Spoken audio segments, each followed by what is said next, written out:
Bien plus qu'un podcast dédié aux femmes, Nissa Podcast, c'est ton podcast. Des histoires de vie, des témoignages, des interventions, des cœurs éprouvés, des conseils aussi personnels que professionnels. et bien plus encore. Ici, deux sœurs prêtes à t'écouter sans aucune contrepartie. Deux sœurs aussi ambitieuses que passionnées de faits de société. Deux sœurs qui souhaitent qu'à ton tour, tu fasses de tes difficultés la cause d'une force implacable et d'une foi inébranlable. Oui, car Allah ne nous a-t-il pas dit qu'après la difficulté est certes une facilité? Tu es là, nous sommes aussi. Ta voix compte, ton parcours nous inspire. Assalamu alaikum wa rahmatullahi wa barakatuh. درب العفاف فاسلكي لا تخافي. Assalamu alaikum les filles, on espère que vous allez bien, que vous passez de bons moments, que ça va, c'est pas trop compliqué pour vous ces jours-ci. Nous ça va, alhamdulillah, et comme vous avez pu le remarquer, on se retrouve aujourd'hui pour un nouvel épisode de Nissa Podcast, et comme convenu sur Instagram, aujourd'hui on va parler de l'insertion professionnelle. Là on dit insertion professionnelle pour globaliser un peu, mais en fait, depuis cet été 2023, si vous nous suivez sur Instagram, vous avez pu voir qu'on a commencé à vous suivre dans vos projets professionnels, donc à faire du coaching personnalisé, bien sûr totalement gratuitement, comme vous le savez. C'est de cette manière-là qu'on s'est rendu compte finalement qu'il y a énormément de difficultés, bien qu'on le savait de par nos histoires, qu'il y a énormément de difficultés dans le monde professionnel, mais encore plus quand on va porter le voile, ou même quand on ne le porte pas. Quand on veut suivre un chemin qui est aligné par rapport à nos convictions, c'est encore plus compliqué. Donc, on s'est dit aujourd'hui, pourquoi pas vous partager un peu d'espoir, un peu de touche de positivité en vous racontant l'histoire de Mama. Parce que l'histoire de Mama, Allahumma barik, il y a énormément d'enseignements à tirer, dont le fait que du moment que vous abandonnez une chose pour Allah, ben Allah, il vous le rend, et même parfois même au centuple. Donc aujourd'hui, on va surtout écouter Mama qui va nous raconter son histoire. Mama, comment tu vas?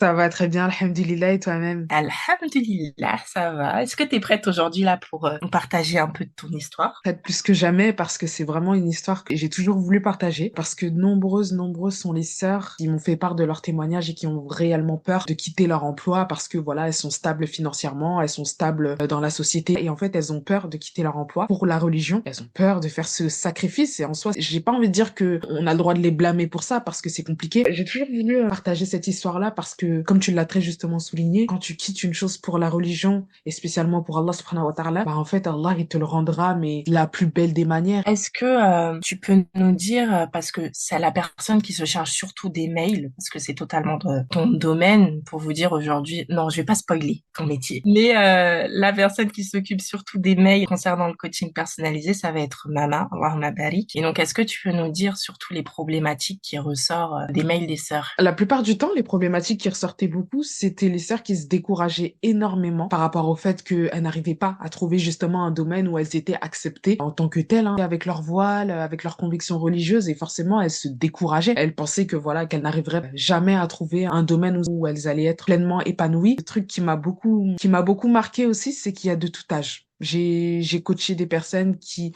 autant elles étaient au collège, autant c'était des grandes mamans qui avaient au moins 50 ans, ou même des étudiants tout court, hein. J'ai vraiment vu tout type de profil. Le principal problème qui sortait du lot, c'était le fait qu'elles avaient du mal à trouver un poste où elles allaient être acceptées en tant que musulmanes. Et toi, est-ce que tu avais des appréhensions avant de rentrer dans le monde du travail? Et si oui, c'était lesquelles? J'avais beaucoup d'appréhension, justement, c'est parce que dans le monde du travail, tu sais, avant d'y entrer, les grandes personnes, elles nous préviennent beaucoup, elles nous font des leçons de morale en nous disant fais attention, le monde du travail, c'est très hypocrite, c'est très fourbe, les gens ne sont pas réellement tes amis là-bas, va falloir que tu fasses attention à ce que tu dis, à ce que tu fais, va pas falloir évoquer tes convictions religieuses, va pas falloir évoquer tes convictions également politiques, va pas falloir exprimer ton point de vue comme ça directement. J'avais des appréhensions aussi au niveau surtout de la religion, de me dire waouh, comment est-ce que je vais pratiquer ma religion en bonne et due forme? D'autant plus que moi, j'étais dans un domaine très spécifique, dont on parlera après d'ailleurs. Alors du coup, là, on va aller dans le vif du sujet. Raconte-nous un peu déjà ton parcours scolaire pour qu'on comprenne mieux, ton parcours ensuite professionnel. Dis-nous un peu comment ça a commencé de ton côté. Alors, moi, de mon côté, parcours scolaire, après mon bac, je me suis lancée directement dans le domaine du notariat. D'ailleurs, mes professeurs m'avaient dès le début déconseillé. l'une de mes profs de ressources humaines m'a déconseillé. Elle m'a dit, le notariat, c'est un domaine dans lequel je te déconseille d'y aller. N'y va pas, c'est un domaine qui est très fermé, c'est un domaine dans lequel tu ne pourras pas évoluer, c'est un domaine dans lequel tu ne pourras pas t'y plaire. Et à contrario, moi, j'ai ma prof de droit qui m'a soutenue, mais à fond. Elle m'a dit, fonce, t'as rien à perdre, t'as de très bonnes notes en droit. Pourquoi tu vas pas y aller? En plus, les deux, c'était mes professeurs principales, donc il y avait une certaine contradiction. L'une, elle me disait, n'y va pas, l'autre, elle me disait, vas-y, fonce. Donc, j'ai écouté ma prof de droit, j'ai foncé. Donc, je suis allée dans le notariat, j'ai fait un BTS notariat, justement. Et c'est là où j'ai réellement, ma première expérience professionnelle dans le notariat, qui d'ailleurs était très bonne. Donc, j'ai pas eu de soucis. J'étais avec une notaire qui était très sympa. Fallait voir comment elle me traitait bien. Elle me demandait tout le temps, maman, est-ce que ça va? Elle me laissait jamais seule. Carrément, on se voyait même en dehors du travail. Au début, ça s'est très bien passé. J'ai commencé en tant que stagiaire. Et est-ce que tu peux expliquer pour celle, parce que moi au début j'entendais le mot notaire, mais je savais pas en quoi vraiment ça consistait, le domaine du notariat et le métier de notaire, en quoi ça consiste? Effectivement, en fait, le notariat, c'est un domaine où, il y a pas beaucoup de gens savent réellement ce que c'est, mais en gros, un notaire, déjà, c'est un officier public. Il faut savoir que c'est un domaine où il y a beaucoup de branches. Il y a du droit de la famille, il y a du droit de l'immobilier, droit des entreprises. Et moi, j'étais plus spécialement dans le pôle immobilier. Donc, quand ça concerne l'immobilier, il faut savoir qu'en France et dans pas mal de pays également, par exemple, si tu veux acheter un bien, tu es obligé de passer devant un notaire. Sans quoi, toutes les responsabilités, toutes les conséquences seront à ta charge. Donc, passer devant un notaire pour qu'il fasse un acte authentique de vente. Dans le domaine familial, c'est tout ce qui va concerner donation, testament, héritage, reconnaissance d'enfants, etc. Bon, je vais pas trop m'étaler, mais en tout cas, les deux branches principales, ça va être le droit de l'immobilier et le droit de la famille.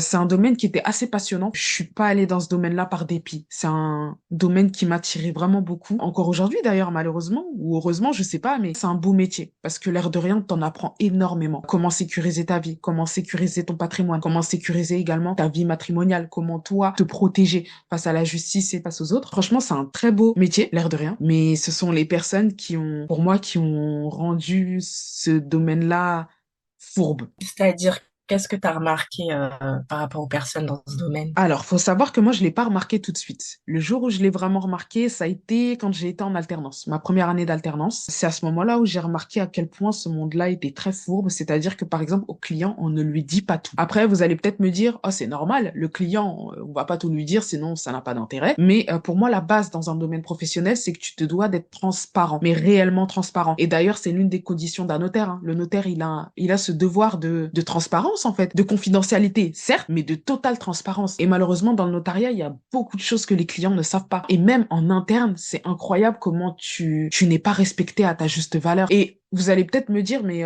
t'as quitté ce domaine-là. Pourquoi t'es pas allé dans une autre entreprise, tout simplement? En fait, t'as l'impression que c'est partout pareil. Autour de moi, quand j'entendais le témoignage de mes camarades, on avait tous le même discours en se disant, on n'est pas respecté. Et ce n'est pas parce qu'on est alternante, bien sûr, parce qu'il y avait d'autres personnes dans mon entreprise qui n'étaient pas alternantes et qui n'étaient pas du tout respectées à leur juste valeur. Pas du tout. C'est-à-dire que d'abord, c'est le client. D'abord, faut faire du chiffre et ensuite, les salariés, on verra ensuite après ce qu'on fait des salariés. Et il y a aucune reconnaissance, aucune. C'est-à-dire que toi, tu te tues à la tâche. Tu fais peut-être du 9h, 22h au bureau non-stop. Tu ne seras pas reconnu à ta juste valeur. J'avais des collègues qui restaient jusqu'à parfois 21h à côté de leur bureau. Tu voyais qu'elles avaient des dossiers qui dépassaient même parfois leur taille. C'est incroyable. Mais vraiment, t'es comme un robot. Et j'oublierai jamais, donc ma prof de droit qui, elle a été notaire, donc pendant plus de 20 ans, et qui sans cesse ne faisait que nous raconter son témoignage dans le notariat. Donc pour vous dire à quel point ce n'est pas parce que nous on était jeunes et qu'en fait on était naïfs dans le monde du travail qu'on se disait le notariat c'est un domaine de requins, on se fait pas assez respecter parce que voilà on est jeune, parce qu'on n'a pas beaucoup d'expérience. Mais quand t'as une prof de droit qui a plus de 20 ans et encore en tant que vraie notaire, elle a été nommée par arrêté du garde des Sceaux, par ministre de la Justice, qui nous raconte son témoignage. Elle en a vu des vertes et des pas mûres et j'oublierai jamais le jour où elle nous a dit, vous savez, le notariat, c'est soit j'y laissais ma vie, soit je reprenais une vie normale. Entendre ça de la bouche d'un adulte, c'est terrible, parce que là, on se dit, ah ouais, quand même, le notariat, t'as vraiment aucune reconnaissance, et en particulier ma prof du coup, ancienne notaire, qui, clairement, elle avait plus de vie. C'est-à-dire que elle est même arrivée à un stade où son propre fils refusait de la voir, à couper les ponts avec elle parce que elle passait des heures et des heures au bureau. Et même quand elle était à la maison, il y avait aucune proximité avec ses proches parce qu'elle ramenait ses dossiers à la maison, son ordinateur à la maison. Tout ça, c'était parce qu'elle était en quête elle était en recherche de reconnaissance, mais en recherche perpétuelle de reconnaissance de la part de ses supérieurs, de se dire, il faut que je travaille plus pour que je sois mieux reconnue et pour que je gagne plus. Donc malgré les heures supplémentaires, donc les heures incalculables supplémentaires qu'elle faisait, faut savoir que non seulement son salaire ne bouge pas, c'est-à-dire que ses heures sup ne sont même pas payées, mais en plus de cela, elle n'avait aucune reconnaissance. Et en fait, tu rentres dans ce cercle vicieux, tu te dis, mais comment je vais faire? Et pour eux, la seule issue pour avoir une certaine reconnaissance, c'est de travailler plus. Et dans le notariat, ça marche comme ça. Mais en fait, ça s'arrête qu'au compliment. C'est-à-dire que la rémunération, derrière, elle ne suit même pas. Mais la reconnaissance, c'est sur un court temps. Et aussi, il suffit juste que tu fasses une erreur ou une faute d'inattention ou autre pour que, là, la reconnaissance, elle s'en va complètement. Et paf, on retombe dans le cercle vicieux. Écoute, je vais retravailler, je vais refaire des heures sup, je vais tout faire pour avoir un dossier de ouf avec une grande vente ou je sais pas, des clients importants, etc. pour être à nouveau reconnu, pour avoir à nouveau des compliments et on verra la suite. Tu ne rigoles pas, t'as pas de sociabilité, t'es face à ton ordi. En fait, ça fait tellement peur de voir des gens comme ça, mais pourquoi ils restent? Parce qu'en fait, ils ont une lueur d'espoir de se dire, un jour, on va reconnaître mon travail. Un jour, je vais évoluer. Et pourquoi ils restent également? C'est parce que, sans mentir, ils sont très bien payés. Le notariat, c'est un domaine, en tout cas, moi, la boîte où j'étais, c'était une grande boîte située en plein Paris, c'était très bien payé. En fait, leur santé mentale, elle prend un coup. Forcément, il y a des gens qui sont plus aptes à faire un burn-out, clairement, dépression, c'est incroyable. Et je me rappelle d'une anecdote, c'est qu'un jour, moi, j'ai une fille dans ma classe qui m'a dit, le notariat, clairement, c'est un domaine tellement dépressif et le jour où elle s'en est vraiment rendu compte, ça a été le jour où, dans son bureau, il y avait une notaire qui tellement, en fait, elle était frustrée de voir des gens de l'extérieur, des clients, en fait, elle était que enfermée dans son bureau et elle était tellement frustrée que devant sa porte, elle a mis une feuille en soulignant le fait que le notariat, c'est l'un des domaines les plus dépressifs de France. Et elle a commencé à carrément mettre des statistiques sur la feuille. Et le message à faire passer, c'était que les clients, ils doivent être sympas, entre guillemets, avec les notaires parce qu'ils n'ont même pas idée à quel point la charge de travail, elle est conséquente et même parfois insoutenable. Et est-ce que lors de déjà ton stage et ensuite de ton alternance, tu as pu garder ton voile, je ne pense pas, mais comment tu as réussi à gérer par rapport à toi, tes convictions? Déjà, tu trouves un petit peu des alternatives, à savoir le fait de venir, tu sais, avec des bandeaux. Tu essayes de cacher tes cheveux comme tu pouvais, mais ça pèse énormément sur les épaules. Tu te dis, en fait, t'es plus tête nue que tête voilée, parce que pour moi, porter un bandeau, c'est pas le voile. Certes, tu caches tes cheveux, mais c'est pas le voile. Ça pèse lourd, mais tellement lourd sur tes épaules que tous les jours, tu y vas, t'as la boule au ventre. T'as la boule au ventre de te dire, là, imagine, la mort, elle vient à toi. Qu'est-ce que tu vas dire? À l'ange de la mort, lui, il va pas te laisser un délai supplémentaire, hein. Une fois que ton heure, elle est arrivée, elle est arrivée. Tu t'es engagé pour porter le voile. C'est pas pour le retirer, quelle qu'en soit la raison d'ailleurs. C'est pas pour le retirer. Et encore une fois, tu t'en rends compte que tu es plus tête nue que tête voilée. C'est insoutenable. Tu viens, t'as une boule au ventre. Tu rentres, t'as une boule au ventre, t'as une honte, mais c'est incroyable. C'est pas une vie, clairement. Et surtout dans le notariat, encore une fois, tes convictions religieuses, tu les laisses sur le côté, quoi. Une fois que tu rentres dans l'entreprise, on n'est pas censé savoir de quelle origine tu es. On n'est pas censé savoir de quelle religion tu es. On n'est pas censé connaître tes convictions politiques. Les gens ne sont pas censés connaître tes convictions. Voilà. Mis à part, entre guillemets, ta vie privée. Est-ce que t'es marié? Est-ce que t'as des enfants? Qu'est-ce que tu as fait précédemment avant de venir dans cette entreprise-là? Le reste, tu le laisses à la porte, quoi. Et est-ce qu'il y avait des choses dans ton quotidien lorsque tu effectuais ton travail qui te posaient problème, des problèmes d'éthique par rapport à toi, à ta religion? Bien sûr, c'est le fait de savoir que, au-delà même du fait que les gens n'étaient pas de la même religion que toi, donc rien qu'à ce niveau-là, tu te dis, vous avez pas la même vision des choses, mais constamment, en tout cas, tu penses à Yawm el-Qiyamah, constamment, tu te dis, t'es censé faire des efforts, et normalement, même la vie là que tu mènes, ça se trouve, il y a même pas de baraka. Moi, j'étais en mode religion, et ils étaient en mode cette dunya, cette dunya, cette dunya. Donc, en d'autres termes, j'étais en mode Yawm el-Qiyamah, et ils étaient cette dunya, cette dunya, cette dunya. Il y a des sujets que tu ne pouvais pas évoquer avec eux. C'est frustrant de fou. Le notariat, c'est une branche de tout ce qui est droit, du coup droit français.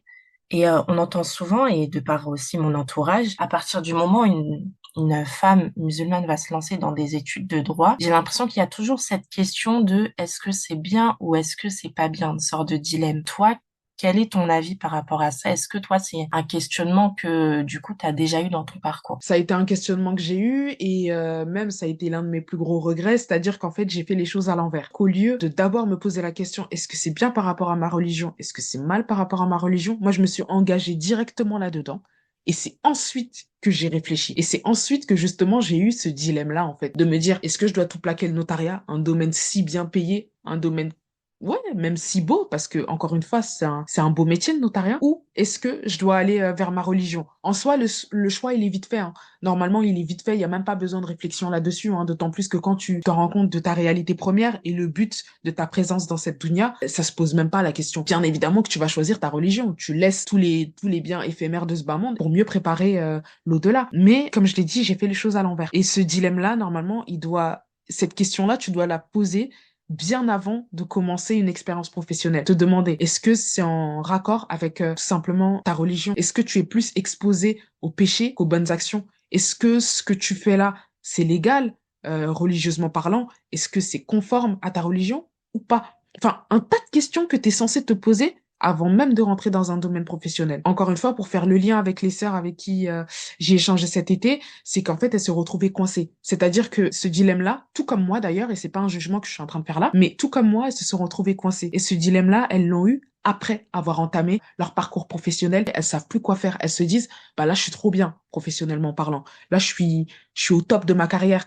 Et mais je sais qu'à contrario, dans ma religion, c'est pas conforme, ça va pas. Il y a un truc qui va pas. Et donc elles sont coincées. Elles n'arrivent pas à choisir, de peur de tout perdre. Surtout aussi de se dire que bah là moi j'ai des charges, je peux pas me permettre là de quitter mon domaine professionnel, je peux pas me permettre de me retrouver sans rien, d'autant plus que j'ai trop de responsabilités qui pèsent sur mes épaules. Et en vrai, je les comprends, mais encore une fois, si on se serait posé ces questions de basique avant même d'entamer notre expérience professionnelle, bah ce dilemme-là en fait normalement il n'a même pas lieu d'être, clairement. Imaginons que moi, et en plus c'est vrai, à un moment je voulais faire des études de droit juste après mon bac, imaginons que moi le droit c'est vraiment une passion et je veux vraiment travailler dans ce domaine-là. Est-ce que tu dirais que ça serait compatible avec du coup ma religion qui est l'islam? Et si ça n'est pas compatible, est-ce qu'il y a des métiers dans lesquels on peut travailler? Parce que je sais que le domaine du droit c'est très très vaste. Est-ce que tu penses que c'est possible ou est-ce que en fait faut carrément faire sa hijra et aller travailler ailleurs? Alors, dans le droit, en France, moi je dirais non. Il y a tellement de métiers en droit. Enfin, il y en a beaucoup, mais la plupart des métiers que tout le monde veut, à savoir avocat, agent immobilier, notaire par exemple aussi. Enfin, il y en a un tas, mais ça, ce sont vraiment les trois principaux métiers qui reviennent le plus. En France, c'est très compliqué. Parce que rester avec ton voile, faire tes 5 prières à l'heure, pouvoir parler de religion comme ça et constamment, voilà, caser des rappels, franchement, c'est tellement tabou la religion en France que ça va être très difficile. Vraiment, ça va être compliqué. Mais à l'étranger, oui. Mais moi d'ailleurs, c'est ce que je me suis dit, hein. Je me suis dit le notariat, stop. Pas en France. Ailleurs, oui, mais pas ici. Parce que j'ai pas envie de faire passer mes convictions religieuses après les convictions du notariat, les valeurs du notariat, il en est hors de question. Quand tu t'es retrouvé face à ce dilemme, donc l'exercice de ton métier face à ce que te recommande l'islam, est-ce que c'est à ce moment-là que tu as souhaité te réorienter, parce que du coup, je spoil un peu, tu t'es réorienté par la suite, ou est-ce que c'est un moment plus tard où tu t'es dit, il faut que je cherche autre chose? Avec le recul, je me dis que j'étais vraiment dans le déni. Comme dans chaque domaine professionnel, il y a des hauts, il y a des bas, et vous n'êtes pas sans savoir quand même que les choses se corsent encore plus, surtout quand t'es musulmane. Que tu sais qu'en fait, en ton âme et conscience, tu dois constamment ordonner le convenable et interdire le blâmable. En tant que femme, tu ne dois pas être exposée, tu dois cacher ta aura, tu dois être honnête, et même un tas d'autres choses. Et ça, t'as pas d'excuse pour ne pas être comme ça. En tant que musulman, ça, c'est la base. Moi, comme je te l'ai dit, je pense, dans un déni. Avec le recul, je suis en train de me dire que ouais, t'étais dans un déni. Tu savais que c'était un domaine où tu ne pouvais pas pratiquer constamment ta religion. Et même les petits efforts que t'es en train de faire, c'est trop peu. C'est mieux que rien, c'est vrai. Mais j'étais pas satisfaite. Et sur le long terme, ça, c'est pas possible. Tu peux pas tenir comme ça. Et donc, ce dilemme-là, il m'est venu après 3 ans. Au bout de 3 ans. Donc, pendant toutes ces 3 années, j'étais dans le notariat. À la fin, je me suis dit, c'est trop. Ça devenait de plus en plus lourd. J'étais pas satisfaite. J'avais l'impression d'être hypocrite envers la religion. Et carrément, moi, j'ai des sœurs autour de moi et même moi, mes propres sœurs, je me sentais même pas légitime à leur demander de porter le voile, sachant que moi-même, quand j'allais dans un domaine professionnel, je le retirais. Et ça pèse lourd, parce que le voile, déjà, c'est une obligation. Et comment, moi, je vais regarder mes sœurs droit dans les yeux en leur disant, bah, portez le voile. Alors que moi-même, je le porte, je le retire, en fait, de temps à autre, entre mes expériences professionnelles, etc. Et non, je me sentais pas légitime et il y a ce sentiment terrible d'hypocrisie, en fait, qui imprégnait mon âme. C'était horrible. À la fin de mon alternance, je me suis dit, j'ai deux options. C'est où je reste dans le notariat et je continue à faire mes péchés, chose qui pour moi était inconcevable, où je me réorientais dans un domaine où on allait m'accepter tel que je suis. Parce que je voulais pas, moi, me casser la tête à faire des études, parce que l'air de rien, les études, pareil, c'est éprouvant. Seuls les gens qui ont fait de longues études, là, ou même des courtes études, peuvent savoir à quel point les études, c'est un casse-tête sans nom. T'es censé être obligé de réfléchir, d'être régulière, de faire tes devoirs, d'être sérieuse en classe, d'être ponctuelle. Mais je voulais pas, moi, me casser la tête à faire des études pour ne pas être acceptée à ma juste valeur dans un domaine professionnel. Je voulais penser à moi, je voulais penser à ma religion, je ne voulais pas oublier la raison pour laquelle, à la base des bases, j'étais dans cette dunya. Dans mon entreprise, même si, bon, j'avais de problème avec personne en soi, hein, mais le fait que je savais que j'allais pas pratiquer correctement ma religion, surtout le sujet même de l'islam, de la religion tout court, mais spécialement de l'islam, c'était tellement tabou que je me suis dit, tu vas pas y arriver. Tu ne vas pas y arriver, et dans ce que tu es en train de faire, c'est vrai que tu gagnes très bien ta vie du haut de ton âge, hein. Même l'argent que tu gagnes, ça n'a même pas de baraka dedans. Tu n'as même pas la baraka d'Allah subhanahu wa ta'ala. Toi qui poses ton front au sol 5 fois par jour, t'es dans un déni et tu sais très bien que l'air de rien, t'as pas la baraka d'Allah subhanahu wa ta'ala. Donc tu fais quoi? Tu restes ou tu quittes? Moi, je me suis dit, je renouvelle pas mon contrat, je pars. Tout simplement. Je préfère être bien en mon âme et conscience et savoir que ce que je gagne, ben, c'est de l'argent licite, que ma présence au sein d'une entreprise, elle est bénéfique et qu'elle n'est pas contradictoire à ma religion. Tu peux pas réussir en restant dans un domaine où t'es loin de ta religion. Tu ne seras que égaré, et plus le temps passe, plus ton cœur il s'endurcit et t'as l'impression même que t'as un voile sur tes yeux qui devient de plus en plus important, qui t'empêche même de te rapprocher de ta religion, qui t'empêche même de voir les signes. Et je me suis dit, avant que je tombe dans l'ignorance, il vaut mieux que je parte. Et c'est ce que j'ai fait. Je suis partie sans me retourner. Et j'ai eu aucun regret. Mais quand tu as décidé de ne pas renouveler ton contrat, est-ce que tu avais déjà quelque chose, un plan B, ou tu t'es dit, bon écoute, qadar Allah, j'y vais, je saute, on verra bien ce que je ferai après? Sincèrement, non, aucun. Faut savoir que je suis partie vraiment comme ça, hein. Bon, je suis restée sérieuse, hein, bien évidemment. Je suis restée jusqu'à la fin de mon contrat, etc. J'avais parlé avec mon employeur. Mais pour moi, ma décision, elle était faite. Je l'ai faite savoir correctement. Et j'ai réfléchi. Je me suis dit, qu'est-ce que tu peux faire? Qu'est-ce que tu aimes? Qu'est-ce que tu n'aimes pas? J'ai commencé à me poser et faire une véritable introspection. Et je me suis dit, fais le tri. Et il faut savoir que moi, avant d'être dans le notariat, j'ai passé mon bac en ressources humaines. Et je sais que j'avais beaucoup, beaucoup aimé ce domaine-là. J'aimais bien tout ce qui était conseil, tout ce qui était recrutement, tout ce qui était formation, le contact réellement humain, de humain à humain. Dans le notariat, tu l'as, mais parfois, c'est même pas sincère. En fait, c'est juste une façade. Et le notaire, il a vraiment ses intérêts. Le client, il vient tout naïf comme ça en pensant que voilà, le notaire, il va l'aider. Oui, il va l'aider, mais ça coûte un prix. Parfois qui n'est même pas raisonnable en fait, et c'est pas juste tout simplement. Enfin, en tant que responsable de ressources humaines, ou même quand tu travailles dans les ressources humaines, t'as vraiment cet aspect-là humain. Tu vas pas mentir à l'humain qui est en face de toi, tu vas lui dire la vérité, tu vas l'aider à progresser. Et je sais que j'avais beaucoup beaucoup aimé ça. T'aimais bien les ressources humaines, pourquoi tu veux pas te lancer dans ce domaine-là, sachant que tu sais en plus que c'est un domaine qui est quand même beaucoup plus ouvert que le notariat. Donc là, j'ai commencé à postuler, à revoir tous mes CV, toutes mes lettres de motivation. Et encore une fois, je voulais mettre à profit les diplômes que j'ai eus, tout simplement. Et malgré que j'avais des diplômes en droit, j'avais aussi mon bac en ressources humaines. Donc ça, pareil, même celui-là, là, qui était lointain, je voulais le rentabiliser. Donc je me suis dit, vas-y, lance-toi. Faut savoir que aussi, pendant ma première année d'alternance, en fait, c'était un double diplôme, enfin un double cursus, c'est-à-dire que c'était spécialisé et dans le notariat et dans les ressources humaines. C'était un double, entre guillemets, un double diplôme. Donc je me suis dit, écoute, là, t'as ton diplôme, j'ai réussi à l'obtenir, alhamdoulilah, faut que tu le rentabilises. Et donc je me suis dit, vas-y, postule dans les ressources humaines. Postule et tu verras. Et j'ai pas lâché concernant, l'école. Je voulais toujours continuer en alternance, je voulais pas arrêter les études et je voulais pas faire de l'initiale non plus. Et je me suis dit, vas-y, postule dans une école de commerce et tu verras. Et en fait, il y avait une école de commerce que je voulais absolument avoir. Une école qui déjà était prestigieuse, qui te permettait également d'avoir un master reconnu également à l'international. Je me suis dit, cette école-là, je la veux. Mais j'ai pas assez confiance en moi pour... je pense pas que je vais être acceptée. J'ai postulé quand même. Et figure-toi que j'ai été acceptée, j'en croyais même pas mes yeux. Pour revenir également à l'une de mes anecdotes, et pour revenir aussi à ta question, au moment où j'ai quitté du coup cette entreprise-là, le dernier jour, subhanallah, j'ai franchi les portes. Je suis sortie de l'entreprise, je me suis même pas retournée pour re-regarder en fait les portes. J'ai senti un soulagement en moi, je saurais même pas le décrire. Et subhanallah, j'étais tellement sereine alors que j'avais rien, hein. Ni alternance pour l'année prochaine, ni école. Et je savais pertinemment en mon fort intérieur que je voulais pas arrêter les études. Mais subhanallah, c'est comme si j'avais cette personne ou quelqu'un qui m'insufflait constamment dans mes oreilles. Ne t'inquiète pas, tu vas avoir même mieux que ce que tu espérais. Subhanallah, ça tournait dans ma tête alors que, encore une fois, je n'avais rien.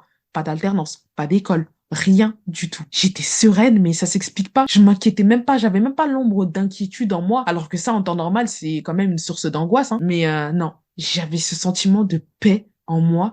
C'est inexplicable. Bah justement, en t'entendant parler, ça m'a rappelé un hadith. Du coup, je l'ai directement cherché. D'après Omar ibn al-Khattab, le prophète sallallahu alayhi wa sallam a dit, si vous placiez votre confiance en Allah comme il se doit, il vous donnerait certes votre subsistance, comme il la donne à l'oiseau qui part le matin le ventre vide et revient le soir le ventre plein. Et subhanallah, j'ai l'impression que c'était carrément, en fait, toi, l'oiseau. Dans le sens où tu quittes ton travail, tu sais que t'as rien, mais tu sais que tu le fais pour Allah. Donc, finalement, Allah, il finit par te le rendre. Le vide, on va dire, entre guillemets, qui t'a été créé par le fait de quitter, du coup, ton travail initial. En fait, Allah, il le rend, mais fois 10, fois 100, fois 1000. C'est bien après que j'ai repensé à ça, en fait, en ayant quitté cette entreprise-là. Je me suis dit, maman, place ta confiance en Allah. Ce qui va t'arriver, ça va t'arriver, c'était ton destin. Tu n'y peux rien. Même si le monde entier te protégeait pour ne pas que ça arrive, ça va t'arriver quoi qu'il arrive. C'est le décret d'Allah et tu n'y peux rien. En plaçant ma confiance en Allah, je me suis rendu compte qu'il n'y a pas mieux. Parce que c'est Allah qui sait et toi tu ne sais pas, tout simplement. C'est une décision osée quand même de tout plaquer, hein, de quitter du tout au tout un domaine pour lequel t'étais passionné, hein. Même l'argent ne m'a pas retenu. Et quelle paix. Quoi de mieux que de se sentir en paix face à ça, en fait. De te dire que l'argent, ça ne te fera pas abaisser tes valeurs et tes convictions. Alhamdulillah, et malheureusement, c'est une valeur que beaucoup n'ont pas. Vraiment, c'est triste parce que à cause de l'argent, beaucoup sont prêts à malheureusement mettre leur religion sur le côté. Qu'est-ce que tu dirais à une sœur, parce qu'il y en a beaucoup, et même moi, à un moment, je me suis comptée dedans, qui se retrouve dans un moment de son parcours pro où elle aimerait changer parce qu'elle sent que ce qu'elle fait actuellement n'est pas en adéquation avec sa religion, ses convictions, même parfois pas forcément des convictions religieuses, mais des questions d'éthique, se dire que ah ce que je fais c'est bien, ce que je fais c'est pas bien. Mais bon là du coup on parle de la religion. Qu'est-ce que tu dirais à cette sœur qui, par exemple, qui va être dans le domaine du droit et qui sait que ça n'est pas en adéquation avec sa religion? Ou par exemple, qui est dans un domaine halal, dans un domaine où il n'y a aucun problème, mais qui ne peut pas faire ses prières à l'heure, donc il va les rattraper tout à la fin de sa journée, ou qui va être dans un travail où elle se sent pas bien parce qu'elle doit soulever son voile. Qu'est-ce que tu dirais à ces personnes-là pour leur donner un petit peu d'espoir? Alors, ce que je peux leur conseiller avant tout, c'est de se faire vraiment un bilan, de se poser les vraies questions. Et moi, je sais que chaque personne a en son fort intérieur les bonnes questions. Pourquoi tu es venu sur cette terre? Ils vont tous te répondre pour adorer Allah subhanahu wa ta'ala, pour t'accrocher un maximum à la religion, au Coran et à la sunna du prophète Mohammed sallallahu alayhi wa sallam. Mais les actions qu'ils font en parallèle, ça colle pas avec ce qu'ils te disent. Ils le savent. C'est pas réellement un déni parce que on a les réponses à nos questions. Moi, le conseil que j'ai envie de donner à ces sœurs-là, c'est, comme j'ai dit, de se faire un bilan. Voilà, de te dire, est-ce que, en ton âme et conscience, tu penses que ton activité, elle est licite par rapport à la religion? Te poser la question également le jour du jugement, quand Allah subhanahu wa ta'ala va te dire pourquoi tu es resté dans ce domaine-là, tout en sachant que tu n'étais pas conforme à la religion. Et le pire, en fait, c'est de le savoir, mais de faire comme si rien n'était. Je pense que c'est le pire par rapport à une personne qui ne s'en rend pas compte, mais une personne qui s'en rend réellement compte, en tout cas un vrai croyant ou une vraie croyante, c'est encore pire parce que bah tu le sais, mais tu décides de faire comme si de rien n'était. Mais pour revenir à ce que je disais, si jamais Allah subhanahu wa ta'ala t'interroge sur ça, qu'est-ce que toi tu vas dire? Tu vas lui dire, ah, mais c'était ma seule source de revenus, ou bien le monde n'est pas assez large pour moi. Non, on a toujours le choix dans la vie. Même quand tu penses que tu n'as pas le choix, tu as toujours le choix. Aussi minime soit-il, mais tu as toujours le choix. Ne pas hésiter à se poser les bonnes questions. On a toutes et tous les questions et on a les réponses. Ou tout du moins, on peut faire en sorte de trouver les réponses. Et la vraie question, c'est que une fois que tu as trouvé les réponses à ces mêmes questions de base concernant la religion, que vas-tu faire? Est-ce que tu vas t'entêter et faire comme si tu ne savais pas et du coup augmenter ta part de péché? Ou bien est-ce que bah, tu vas réellement conscientiser bah, ta situation et ton statut là à l'heure actuelle? Est-ce que c'est digne d'un croyant? Est-ce que ça reflète ce que réellement, ce qu'un musulman est censé être ou pas? Ne pas hésiter à être franc envers soi-même, à être franche. Je parle beaucoup au masculin, mais je me rends compte qu'il y a beaucoup de filles quand même qui nous regarderont. Mais à part ça, tout va bien.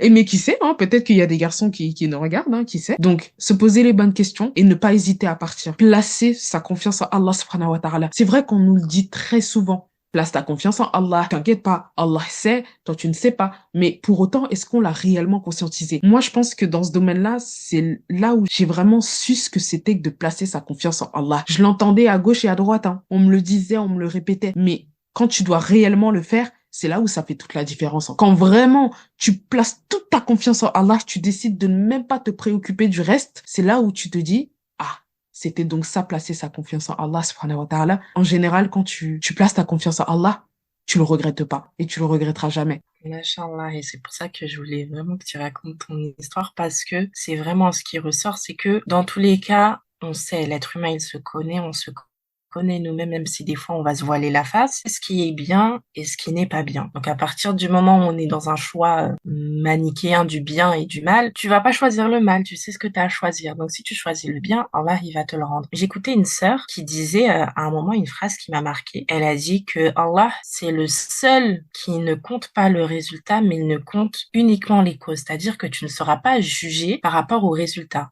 mais seulement par rapport à tes efforts à toi. Qu'est-ce que toi tu as fait pour te sortir de cette situation? Quels efforts tu as mis en place? Quelles choses, quelles décisions tu as prises? Et par rapport à tes efforts, ben Allah, lui, il va te donner un résultat que tu espérais ou que tu n'espérais pas, mais dans tous les cas, le résultat, il n'incombe pas à toi. C'est Allah qui le détient. Donc en soi, c'est à nous de prendre la décision de quitter ce travail ou ne serait-ce que en chercher un autre. C'est très compliqué aussi quand tu es dans une situation financière où tu peux pas te le permettre. Mais ce que je veux dire, c'est rester dans un travail, par exemple, pendant 20 ans, 30 ans, un travail qui ne te permet pas, par exemple, de faire tes prières, tes 5 prières à l'heure. Aucune, tu peux la faire à l'heure et tu rattrapes tout le soir pendant 20 ans. Et pendant 20 ans, tu vas pas chercher d'autre travail.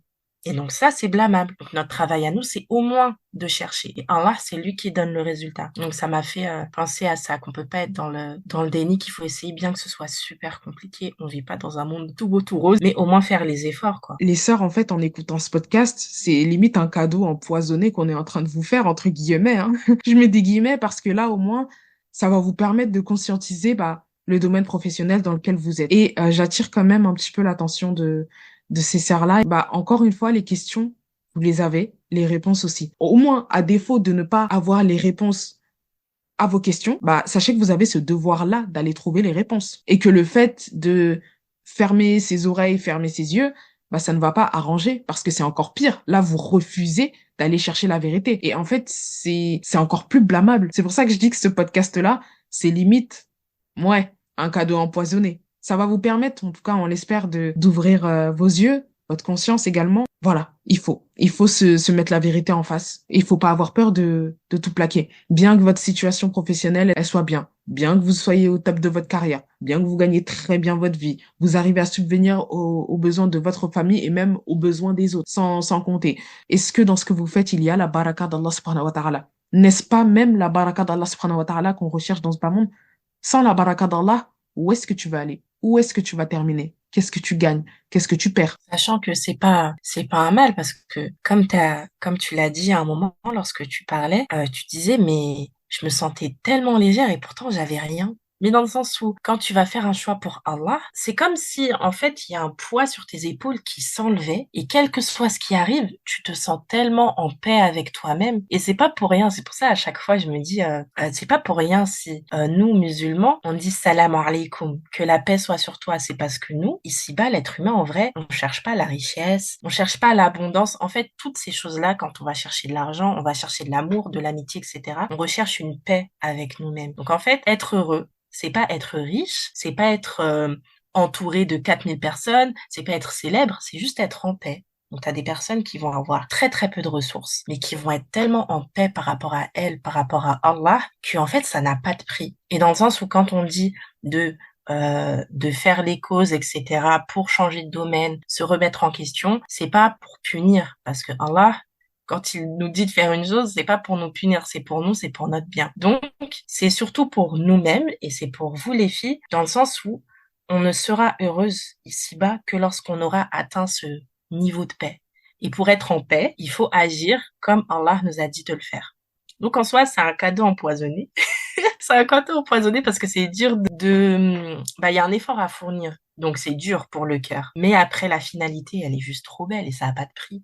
Et subhanallah, des anciennes filles, des anciennes sœurs également avec qui j'ai fait du coup des études de notariat. Pareil, on s'est toutes réorientées. On s'est clairement rendu compte que non, ce n'est pas un domaine dans lequel on pourra, entre guillemets, faire long feu. En fait, on n'a aucun regret d'avoir quitté ce domaine-là. Mais aucun. Et carrément, j'irai même plus loin dans mes propos, ça a été notre plus belle fierté. Ça a été notre revanche de se dire que enfin, on est dans un domaine où on peut pratiquer notre religion en bonne et due forme, où on peut rentabiliser nos diplômes, où on n'a pas fait tous ces efforts pour rien, tous ces sacrifices pour rien. Moi, je préfère clairement être pauvre, ne rien avoir, ne pas mettre mes convictions religieuses de côté, que de tout avoir, la richesse, le respect, être loin de mes convictions religieuses, tout en sachant que je suis pas immortelle, je ne vivrai pas dans ce monde-là éternellement, et que je vais devoir en payer les conséquences Yawm el-Qiyamah. T'as tout résumé, j'allais te demander, tu sais, une conclusion, un dernier mot, et en fait,